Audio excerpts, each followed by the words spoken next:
Recent గా హైదరాబాద్ నుంచి రాజమండ్రి వెళ్ళడానికి టికెట్లు బుక్ చేద్దామని రెడ్ బస్ యాప్ ఓపెన్ చేశాను.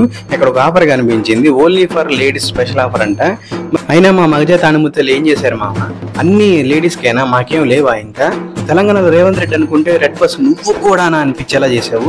సర్లే ఇంకేం చేస్తాం, ఆ సూపర్ హిట్ లేకపోతే ఇలాంటి ఏదో కోడ్లు దొరుకుతాయి కదా, ఇలాంటి కోడ్లు అలాగే బ్యాలెన్స్ వ్యాలెట్ లో ఉన్నటువంటి బ్యాలెన్స్ ఇవన్నీ యూజ్ చేసి ఒక టికెట్ అయితే బుక్ చేసుకుని వెంటనే ర్యాపిడో బుక్ చేసుకుని బస్ స్టాప్ కి అయితే వచ్చేసాను అనమాట. 8:15 పిల్లర్ నంబర్ దగ్గర అయితే వెయిట్ చేస్తా ఉన్నాను. బస్ అతను ఫోన్ చేసి, సార్ మీరు 10 నిమిషాలు ముందే రావాలి పికప్ పాయింట్ అన్నాడు. సరే అన్నాను. నేను మాత్రం 1/2 గంట లేట్ వస్తా అని చెప్పాడు, కానీ బస్సు మాత్రం కరెక్ట్ టైంకి అయితే రీచ్ అయింది. నేను బుక్ చేసింది intercity smart bus. Red bus వాడు ఏం చెప్పాడంటే ఇక్కడ టాయిలెట్స్ కూడా ఉంటాయి ఫ్రంట్న, మీరు ఇంక బయటకు పోవాల్సిన అవసరం లేదన్నాడు. సరే అని చెప్పేసి బుక్ చేశాను. కానీ సమ్మర్ కదా, ఎవరికి దాన్ని యూజ్ చేయాల్సిన అవసరం కూడా రాలేదు. ఈ టాయిలెట్స్ని ఓన్లీ యూరినల్ పర్పస్ మాత్రమే యూజ్ చేయాలి. లోపలికి వెళ్ళగానే మాత్రం సూపర్గా ఉంది అంబియన్స్, అంత లైటింగ్లు, ఆ పరదాలు, అబ్బో ఆ కటింగ్స్ మొత్తం గ్రీన్ కలర్ లో మొత్తం బస్ అంతా నిండిపోయింది అనమాట. గ్రీన్ కలర్ లో ఎందుకుందా అనిపించింది, ఎందుకంటే ఇది ఎలక్ట్రిక్ బస్ కాబట్టి గ్రీన్ కలర్ లో ఉందని నేను అనుకుంటున్నాను. మీరేమనుకుంటున్నారు కామెంట్ సెక్షన్ లో మెన్షన్ చేయండి. బస్ ఎగ్గానే బస్సులో పనిచేసే మనోడు సంజు అంట, అందరికి తల ఒక వాటర్ బాటిల్ అయితే ఇచ్చేసాడు. బస్సులో మొత్తం అంబియన్స్ ఒక వీడియో తీసాను, ఒకసారి అయితే లుక్ చేసేయండి.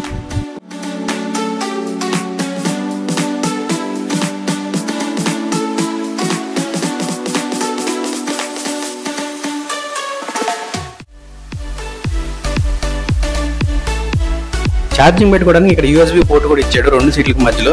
అలాగని చెప్పి ఛార్జింగ్ పెట్టకండి, మీ మొబైల్లో ఉన్న ఛార్జింగ్ కూడా పోయే ఛాన్స్ ఉంది. అలా నైట్ అంతా జర్నీ చేసిన తర్వాత పొద్దునైతే రాజమండ్రికి అయితే వచ్చేసాం అనమాట.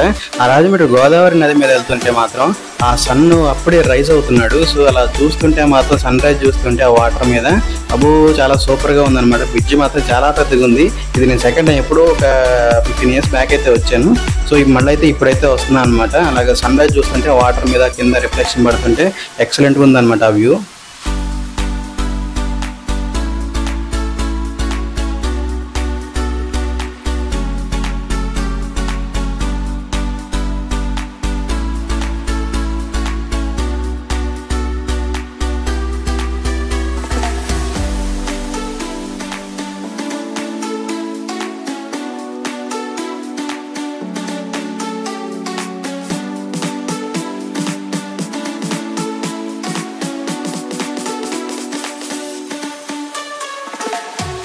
అలా రాజమండ్రి ఎంటర్ అయిన తర్వాత నేను బస్ దిగాను. దిగిన వెంటనే అక్కడైతే ఒకటి కంబాల చెరువు అని ఒకటి ఉంది.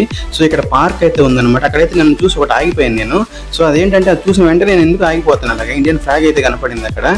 సో అలా చూస్తూ ఉండిపోయాను. సో అక్కడ నుంచి అయితే కంబాల చెరువు మొత్తం అయితే చాలా బాగుంది వ్యూ.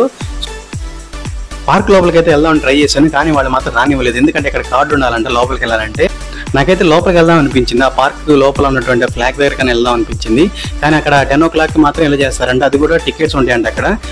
పెద్ద వాళ్ళకైతే 30 rupees, అలాగే చిన్న వాళ్ళకైతే 20 rupees. అలాగే ఈవినింగ్ టైంలో అయితే మనకి ఫుల్ ఎంటర్టైన్మెంట్ ఉంటుందంట అక్కడ. లేజర్ షోలు, బోటింగ్లు, హై జంప్, లాంగ్ జంప్ ఇంకేవో ఉంటాయంట.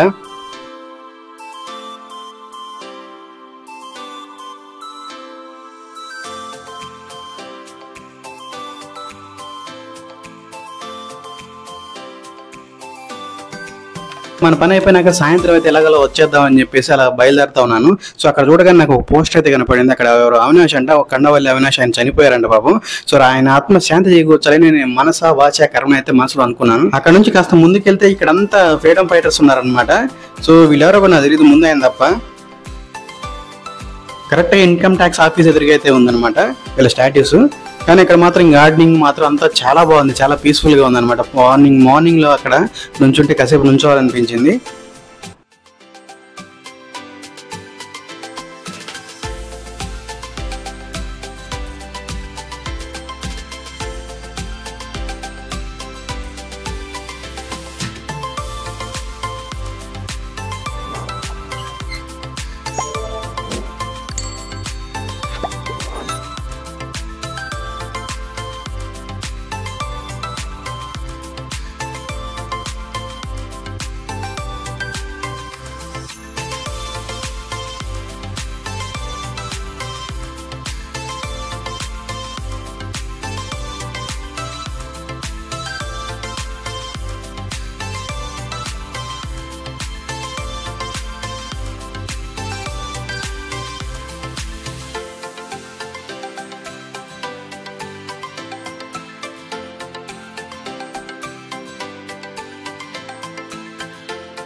మనకైతే ఇప్పుడు ఒక రెస్ట్ రూమ్ కావాలి, కొంచెం రీఫ్రెష్ అయ్యి బయలుదేరడానికి.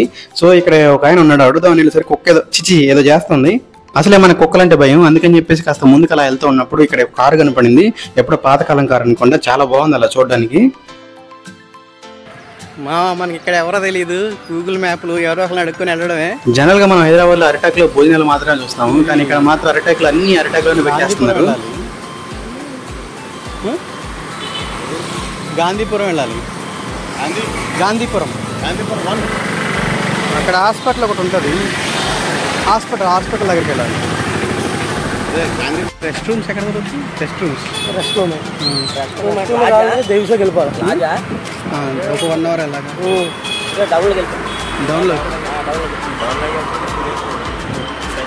ఇక్కడ ఎవరిని అడిగినా సరే దేవీ చౌక్ దేవీ చౌక్ దేవీ చౌక్. చిన్నగా నడుచుకుంటా దేవీ చౌక్ అయితే వెళ్ళాను. అక్కడ ఒక డాల్ఫిన్ న్యూ లాడ్జ్ కూడా కనిపించింది. సో అక్కడికి వెళ్తే మనకి 1 అవర్కి ఎంత తీసుకుంటారంటే 1 అవర్కి 200 అని చెప్పేశారు. జస్ట్ మనం ఫ్రెష్ అప్ అయ్యి రావడమే కదా అని చెప్పేసి లోపలికైతే వెళ్ళాను. ఫ్రెష్ అవ్వాలంటే పేస్ట్ సోప్ ఉండాలన్న సంగతి మర్చిపోయి అడావిడికి వచ్చేసాను అనమాట రాజమండ్రి. ఇంకా బయటకు వచ్చేసి ఒక పేస్ట్ ఒకటి, ఒక సోప్ ఒకటి తీసుకుని మళ్ళీ లాడ్జ్కి వెళ్ళాను. సో ఇవన్నీ ఎత్తుక్కోవడానికి మనకి ఇక్కడే హాఫ్ అన్ అవర్ అయితే టైం వేస్ట్ అయిపోయింది అనమాట. సో ఇదే మన చిన్న రూమ్ అనమాట.